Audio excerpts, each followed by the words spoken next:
Hello there and welcome to our monthly LinkedIn Live. So today we're going to be talking about when you should leave a chaotic job. So this is something that's being talked about quite a lot on LinkedIn at the moment. And actually Chris mentioned that we should do a live on this particular topic.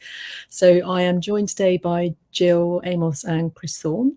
So afternoon, ladies. Thanks for joining. Good afternoon.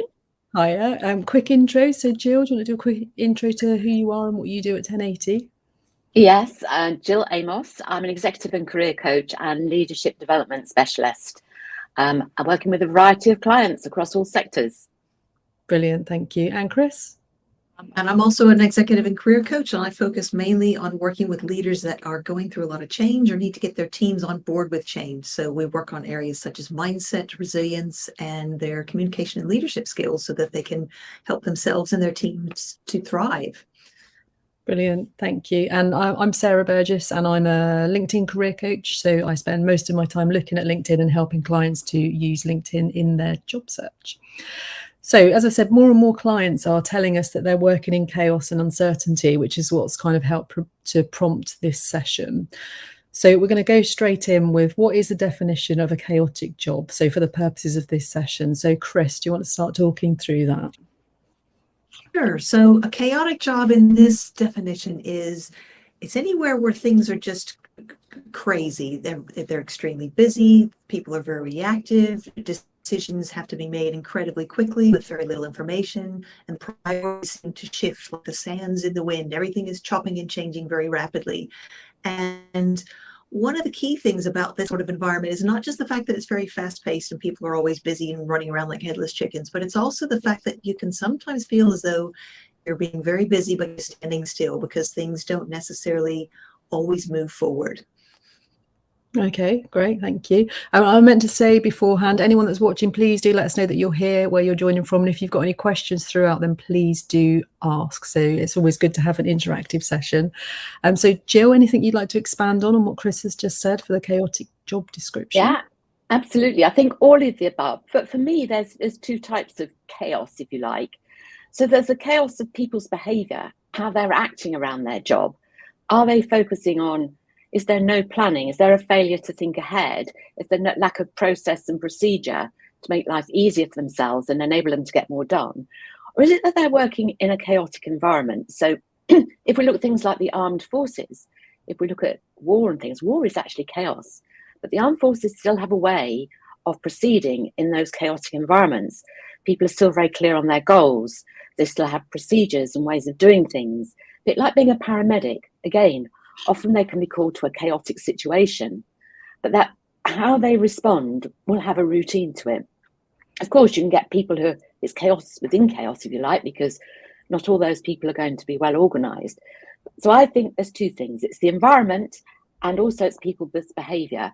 And if you want a really chaotic situation, it's when you get chaos in both arenas. Mm-hmm. Well, yeah, lots to think about there. So that kind of leads us on to the next question, I think, which is why is it that some people enjoy this kind of work and others can't cope, and what are the dangers? So Jill, do you want to start us on that one? Well, I think there's some people love it because they love the adrenaline rush and the thrill of the chase. There's also those people who love busyness and almost seemingly to be busier than they really are. Their output suggests. Sometimes these are people who are very good at crisis management because they have a lot of them to practice on. And that can be sometimes because of the environment, but also because they're not thinking ahead. They're not thinking, I live in a very busy, chaotic environment. I'm working in this environment. How can I make sure that whatever scenario we're facing, we've got a process, procedure, or way of operating? And this thing, people fall in love with that adrenaline rush and rushing around and looking like it's exciting and, oh, don't I work a lot of hours? I've worked in those environments myself, but I've always been the one who starts to try and create order out of the chaos because that's my preference. Yeah, absolutely. Chris, anything to add to that?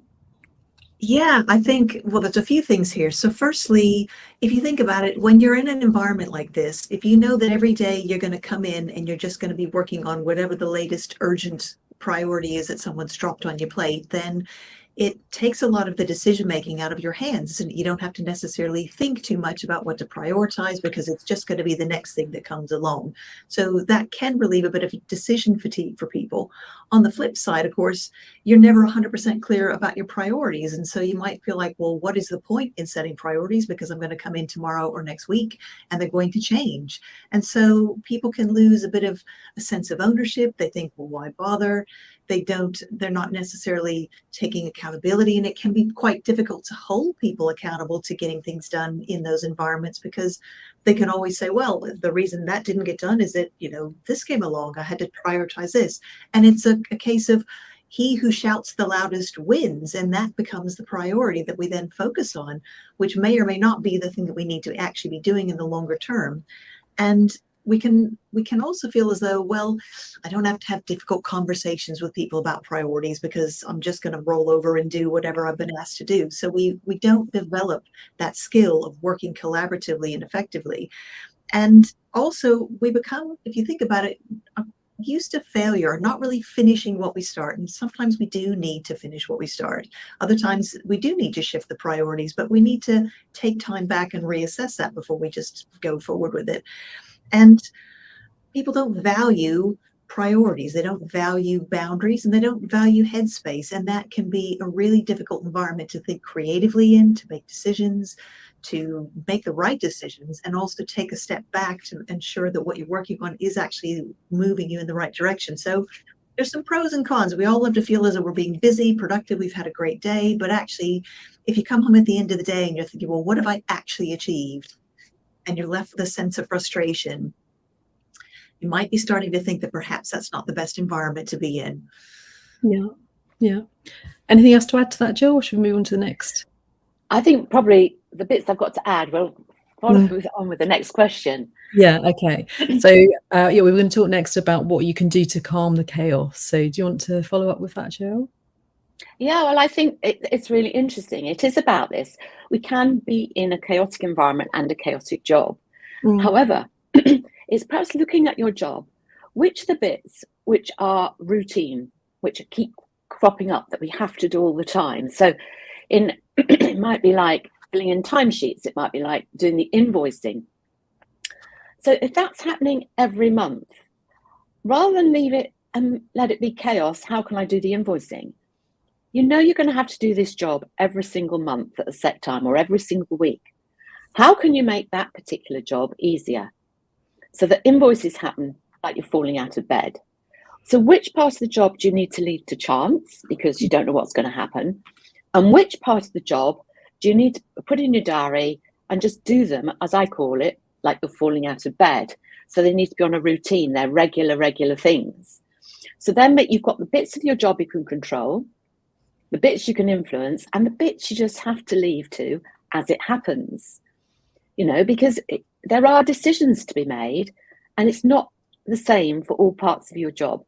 Even if we're working in an area where, like in the fire service, when they're dealing with something, it is quite a chaotic environment.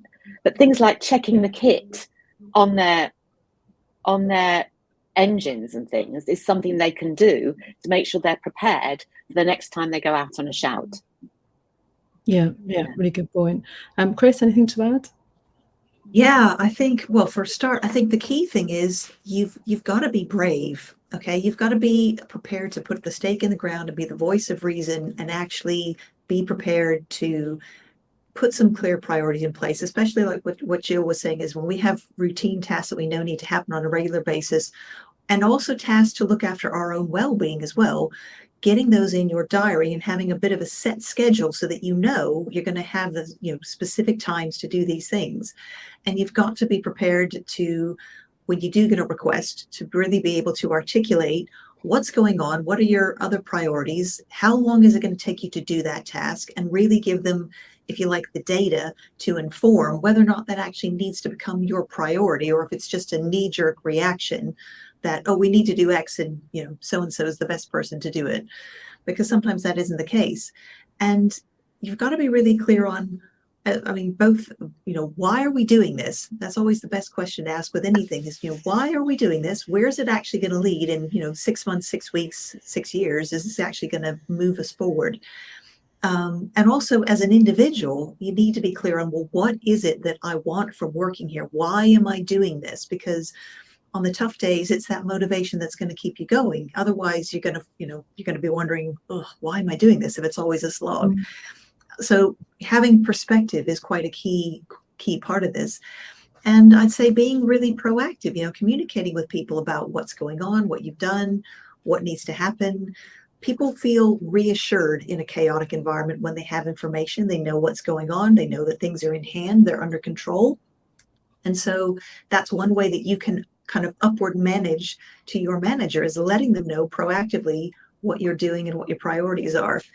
And I think also as well, you've got to commit for yourself to having a time that you de-stress and you decompress from an environment like this, because it's false economy to think that we're just going to work all these hours and we're going to go without sleep and we're not going to eat well and we'll make it up later, because actually you really don't. And you have to look after yourself, or you're really no good to anybody. Yeah, that's a good point. Jill, do you want to talk a bit more about looking after yourself? I know you've always got a few good points. Well, it's absolutely essential, because if we're not looking after ourselves, we're not going to be effective at work. We're not effective at work, and that means we will get brain fog, because we know if you don't eat properly and the right sort of foods, and all the evidence now, whichever reason you read up about diet, whoever research, the latest research you read, whether it's all points to certain things about diet and making a difference. And also the exercise and the downtime. This enables us to think clearly, which will then enable us to see ways out of the chaos, to make certain aspects of our job easier to do. And even people who love a crisis and who love lurching from crisis to crisis will actually be quite grateful when parts of their job are made easier. So it is taking that time in order to be effective, because otherwise we just get less and less effective, because we're not sleeping, and then you start to live off chips and chocolate, and that's not nourishing. It just goes in that cycle. And not only that, it's also about thinking about the organization. We need to make sure out of this chaotic working environment, we've still got to be conforming to regulations. We've still got to have an audit trail to show that. We've still got to be keeping accurate financial records. And these things are all about non-chaos.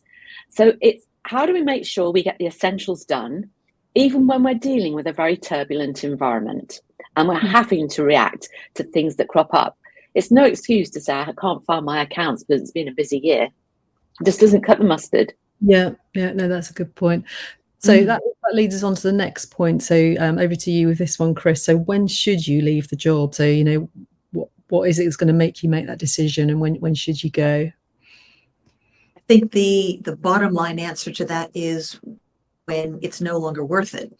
So when you're not being able to learn and grow and develop and contribute to something by being in the job and feeling that what you're doing is actually making a purpose and an impact and a real difference, in the world, not just in your organization, but out in the wider world as well.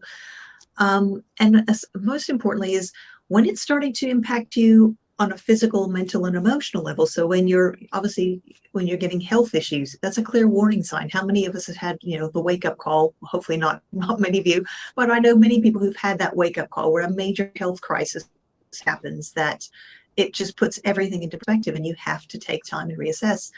And we know obviously from the shocking statistics around mental health and emotional well-being that people are burning out at the frenetic pace at which we are demanding or expecting people to be able to work. And someone out there we have to be a bit more brave and push back and be courageous and say, no, this is not acceptable. I think we've seen a lot of this with the trends in the quiet quitting and the TikTok quitting and so forth. It's not just well-being conditions, it's how we are working as a whole. People are pushing back on this and they're making a stand to say, no, we need to do something different. It's true that the world is crazy, it is chaotic. The pace of change is demanding a higher level of activity and thoughts and decisions than we've ever had before.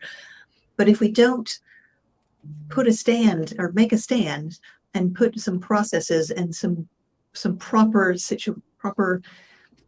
safeguards, I guess, in place, people are going to burn out. And where are we going to be then? We're going to be left nowhere. So I think you've really got to make that decision. It is personal for yourself, but I think you've got to really weigh up when it's starting to affect you, when your health and your relationships and your whole motivation to go to work is on the downside. I'd probably be putting an exit strategy in place at that point. Yeah. Okay. Jo, anything to add to that? I think just a bit more. When you've learned as much as you can, when you've made your mark as much as you can, and so the benefits of doing the job, so the learning and making sure that you feel accomplished doing that job and fulfilled with the purpose, when the chaos is getting too much, so the balance is tipped in that, and just as Chris said, when it's actually affecting you because it's too foggy, then that's the time to think about what next. Using all that fantastic experience you will have got about managing multiple priorities, about perhaps creating order out of some chaos, or differentiate what needs to be left to do as it comes, what needs to be done, organized. So you've actually learned to balance the chaos. And when you've done all that and you've got as far as you can, time for the next job. Yeah, that's good. So Chris, you mentioned time for an exit strategy. So what might an exit strategy look like? So what kind of things should people be thinking about when they're looking to leave? I think firstly, you've got to be really clear what it is that you're looking for and what it is that you want in the next role. And when we do career coaching here today, that's one of the first things that we do with our clients, is help people really unpack it, like,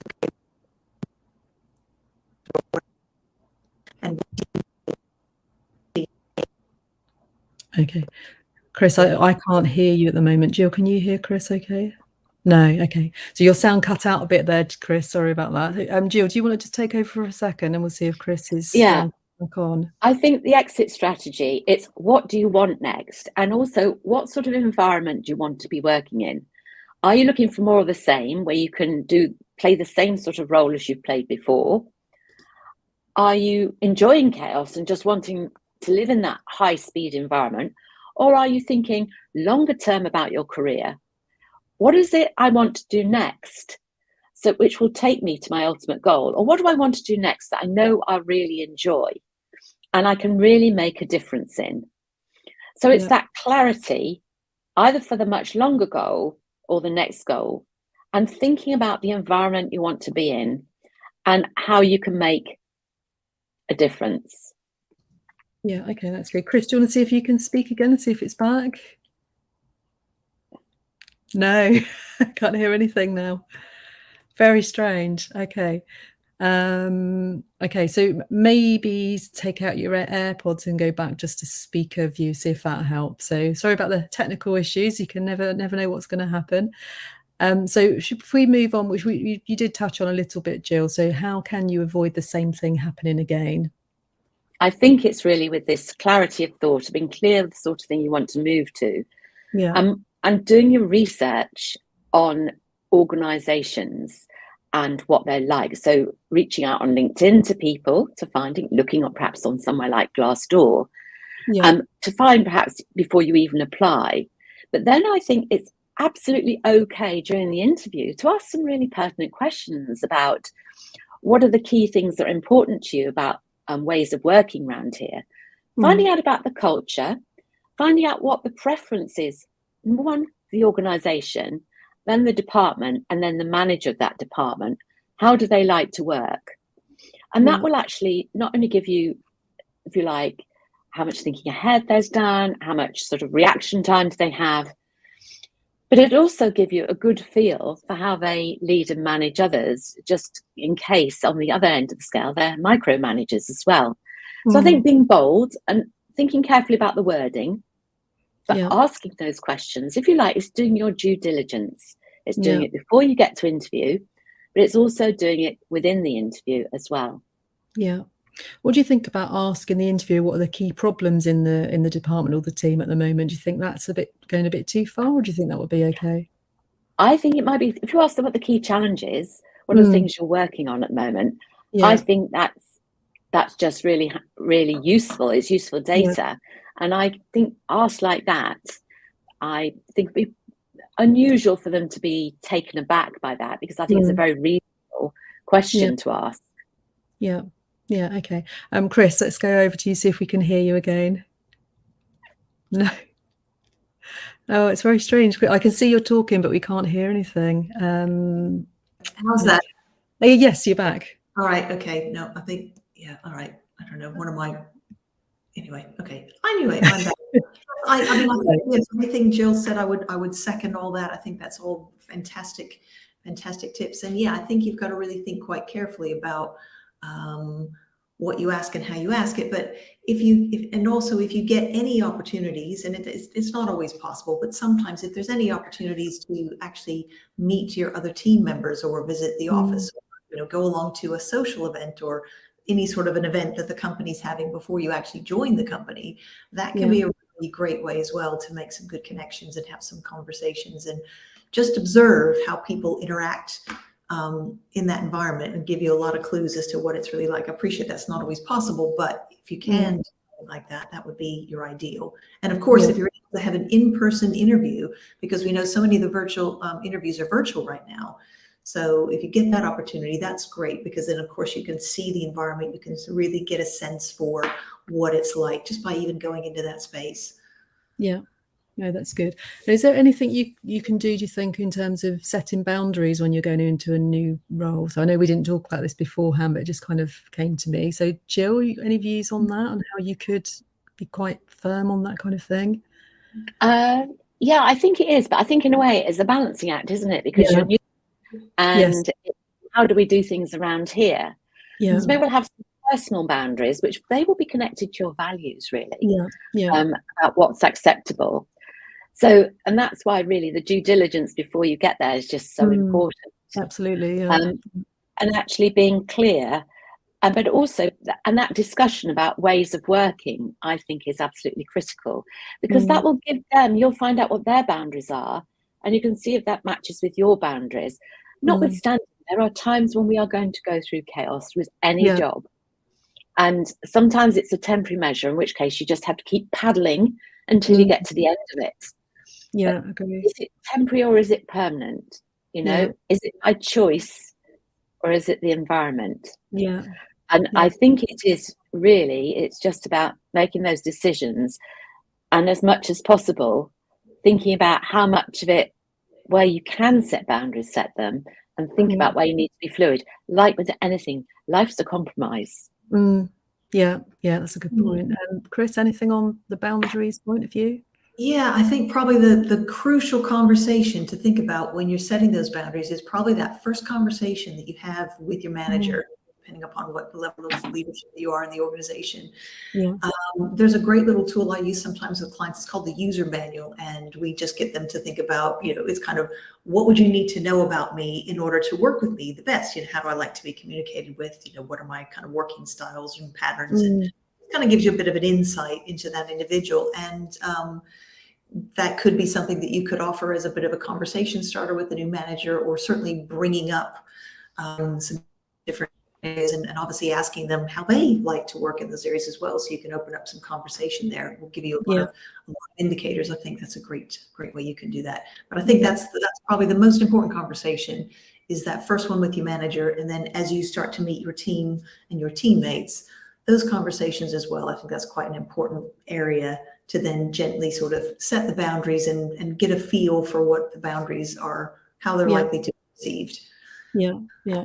And I think what Jill said as well, compromise is so important, isn't it? And it might be that there are some things that are deal breakers for you, but other things you do need to compromise on. Okay, so how can you identify what triggers your own chaos? So Chris, have you got any views on that? Well, I think this is a huge self-awareness piece. I mean, what I often encourage my clients to do is to keep a bit of a journal, a bit of a diary, over the course of the week, in terms of capturing achievements and accomplishments, but also tracking things like this could be really useful. What is it that kind of kicks me off, and what is it that kind of really gets on my nerves? Because the more you know what those are, the more then you have a bit more control over, okay, well, what can I do to mitigate that. Or if someone does come up to me and they start speaking very negatively, or someone just drops something on my desk unexpectedly, how am I going to respond to that? So in a way, having a few pre-planned responses is really helpful, because that's usually when we react badly, is if something just gets dropped on us in the moment and we don't really have a plan for what we're going to do.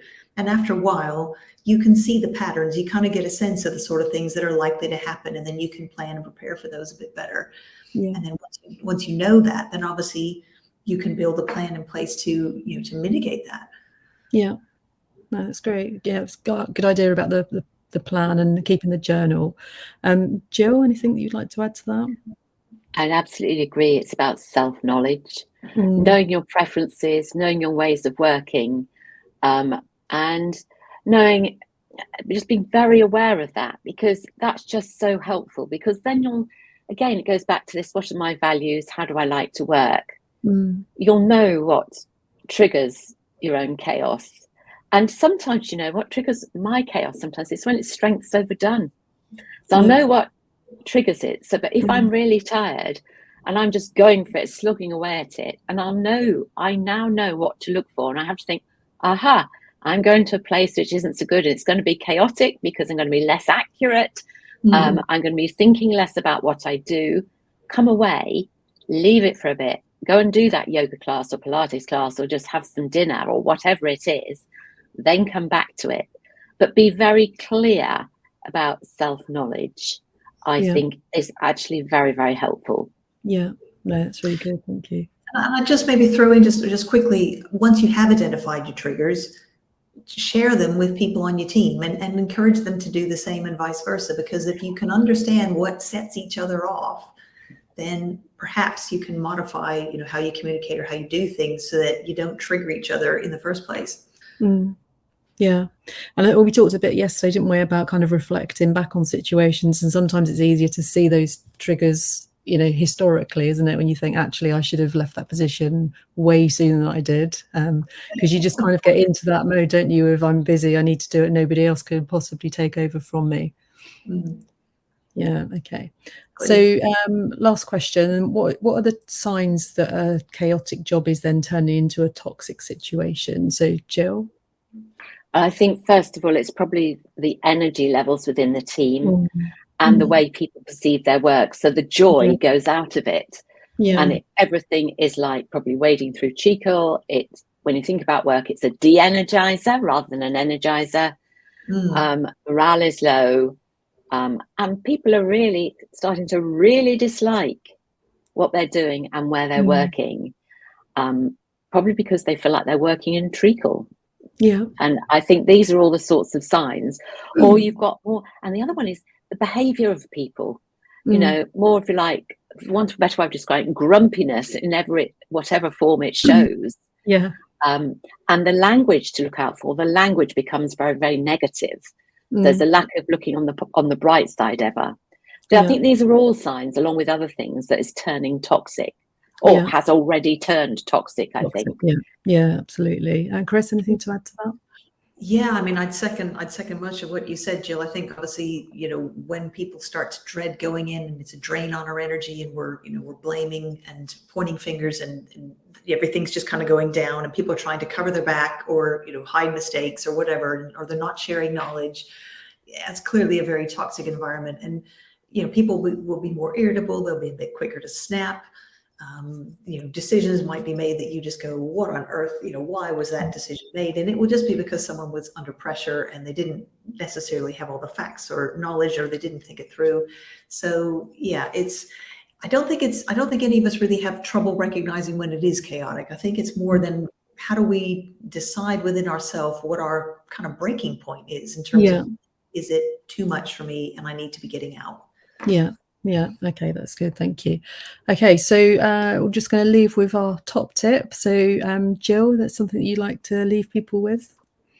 Yeah, I think, first of all, is to be really clear about your own preferences for ways of working.